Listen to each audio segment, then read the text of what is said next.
First food responders are an exciting new innovation to the model of the MEHKO, and obviously there are commercial alternatives, such as the Riverside case study demonstrates. Organizations like the Red Cross and FEMA are well equipped to come into an emergency situation and make sure devastated communities get immediate access to water, sanitation, hygiene, and food. Shad Finney operated a commercial kitchen supporting Riverside County during the pandemic emergency, overseeing a large staff and managing the creation and delivery of almost 1 million meals. As chef or executive chef of this, I plan the meals and most all the processes of the kitchen and just ultimately working on daily function.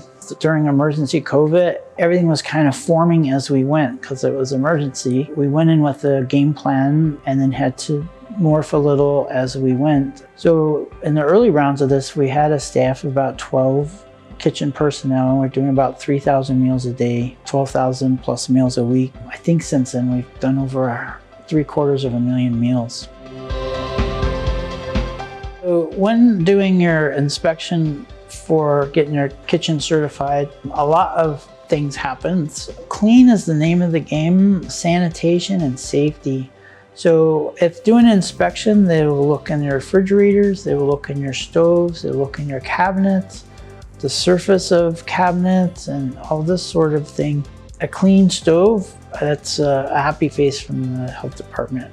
One of the things that the health department really looks for is misuse or proper use of labels. When organizing your kitchen, one of the things that the health department looks for is food in the proper place, such as meats at the bottom of the fridge, so the juices of the meat doesn't contaminate the vegetables and so on. When positioning cleaning products, below the sink's a safe place, away from any food preparation spaces. Number one thought in here with food safety 24/7 is sanitation, safety, sanitation, safety. Ultimately, that's probably the single most important thing, even over getting food out, is making sure that the food is edible and safe. And that's the whole show right there. Food safety is super duper important. It really is a joy to know when dealing with food, when you really bring it to them with the best you can, it becomes rewarding. You see that when they receive it and that trust grows.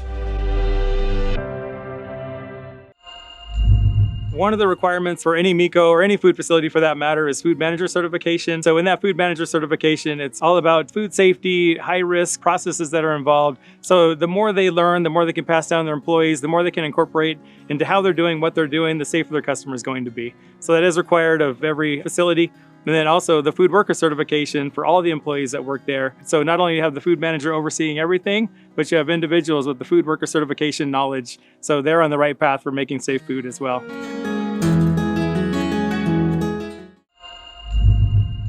After studying this episode, you may discover why a first food responder commercial kitchen operation makes a perfect complement to the MEHKO chef when there are large numbers of meals to prepare. Regardless of which path you choose, getting certified in your own state and county as a food handler and passing your kitchen inspection are essential steps.